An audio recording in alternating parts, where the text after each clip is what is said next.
Sebelumnya, terimalah salam dalam Dhamma. Selamat pagi, Namo Buddhaya. Baik, untuk kelas 4 pada pagi hari ini kita akan belajar materi yaitu tentang waktu puja bakti, kemudian tempat puja bakti ya di dalam agama Buddha itu di mana saja. Nanti anak-anak mister semua akan mengetahuinya ya, jadi kapan waktunya yang tepat untuk melakukan puja bakti dan di mana kita sebagai umat Buddha dapat mengetahui tempat puja bakti di dalam agama Buddha itu sendiri. Oke, baik, anak-anak Bapak semuanya dapat menyimak di halaman 12 tentang waktu puja bakti.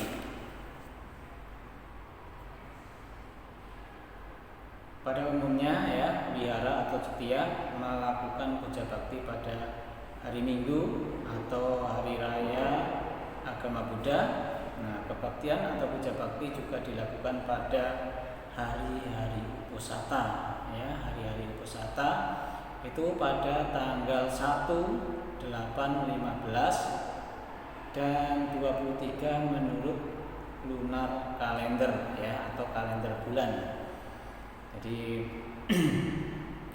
umat Buddha dapat melakukan puja bakti ya, biasanya hari Minggu ya, anak-anak sekolah Minggu, umum juga sekolah Minggu ya, pada hari Minggu. Kemudian pada hari raya agama Buddha itu juga melakukan puja bakti, dan pada hari Uposatha.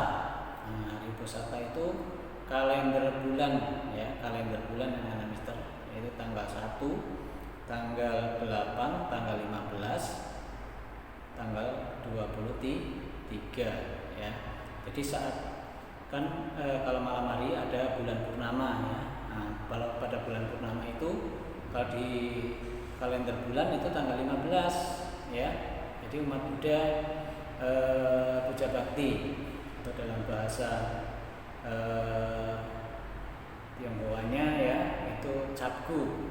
Ada ceit, ada capgu, nah seperti itu ya, kurang lebihnya.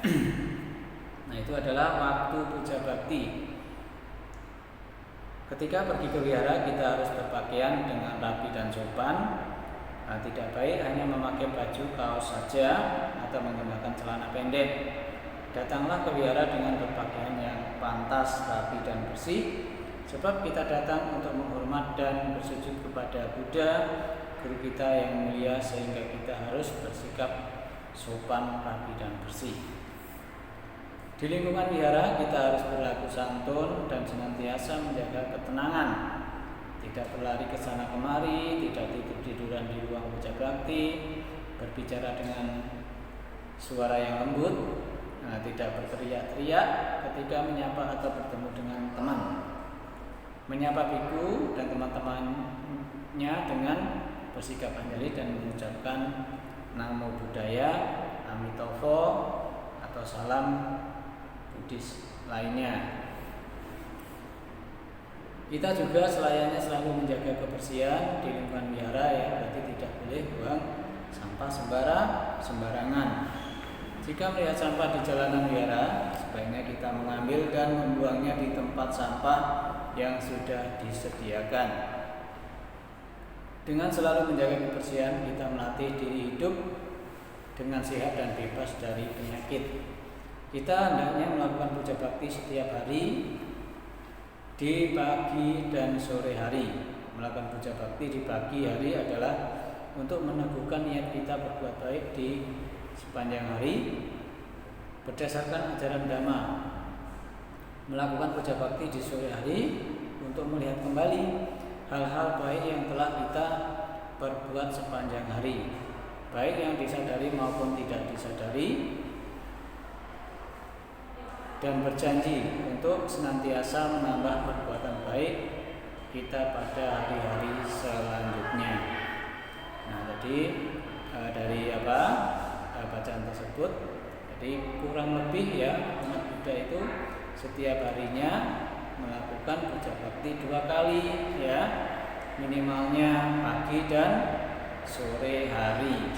Nah, jadi setiap hari ya umat Buddha dapat melakukan puja bakti dengan mandiri ya di rumah pada waktu pagi hari sembahyang, kemudian sore hari mau tidur atau malam hari mau tidur ya boleh juga sembahyang. Jadi minimalnya 2 kali sehari. Nah itu untuk waktu puja bakti ya. Selain di hari perayaan hari besar agama Buddha, kemudian hari Minggu, kemudian pada hari-hari wisata, umat Buddha dapat melakukan puja bakti secara mandiri setiap hari. Dilakukan pada pagi hari dan malam hari. Selanjutnya di halaman 14, kita akan belajar tentang tempat puja bakti. Jadi setahu kita ya umat Buddha tempat ibadahnya hanya wihara saja. Tetapi ada tempat yang dapat digunakan untuk puja bakti di dalam agama Buddha ya. Setiap agama mempunyai tempat ibadah agar umatnya dapat melakukan kebaktian agamanya. Demikian pula dengan umat Buddha ya.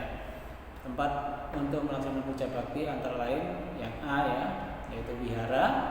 Wihara adalah tempat ibadah agama Buddha yang terdiri atas beberapa bagian, yaitu Uposatagara pertama ya, atau gedung Uposata. Ini adalah tempat melaksanakan upacara penabisan seseorang menjadi biku. Kemudian yang kedua ada dhammasala atau ruang diskusi. Yang ketiga tempat tinggal para biku atau disebut kuti.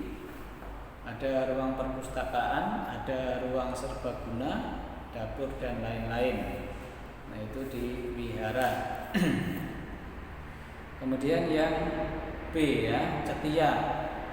Cetia adalah tempat ibadah umat Buddha yang lebih kecil dari wihara. Nah, jadi bangunannya lebih kecil dari wihara. Biasanya cetia juga terdapat di sekolah-sekolah ya, di rumah ataupun di tempat-tempat lain sebagai bagian dari suatu bangunan. Bisa dilihat gambarnya kecil kan di halaman 15. Sarana cetia lebih sederhana, hanya memiliki sebuah ruangan saja, yaitu ruangan dhammasala. Kemudian tempat puja bakti agama Buddha yang C yaitu arama. Arama adalah tempat ibadah umat Buddha yang lebih lengkap dan lebih luas dari wihara ya, jadi lebih besar lagi. Seperti ruangan pertemuan dan ruangan penabisan para anggota sangga, ada ruangan meditasi, ruangan penginapan bagi umat dan lain sebagainya. Bangunan arama juga lebih besar daripada wihara atau cetia. Kemudian tempat puja bakti agama Buddha dapat dilakukan di yang D ya, candi. Nah, dapat melakukan puja bakti juga di candi. Candi adalah bangunan kuno yang terbuat dari batu bersusun yang digunakan untuk tempat menyimpan relik atau abu jenazah. Candi juga digunakan sebagai tempat pemujaan atau tempat bersemayamnya para dewa, tempat berziarah, dan tempat beribadah pada hari-hari besar keagamaan. Nah, contohnya adalah Candi Borobudur, Candi Mendut, Candi Pawon, dan lain-lain.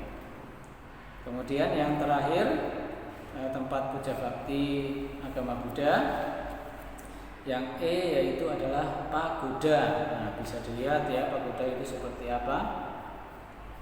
Nah, gambarnya pagoda adalah suatu bangunan suci yang dibangun untuk menyimpan benda-benda suci atau abu jenazah manusia yang telah diperapukan atau disempurnakan atau dikremasi.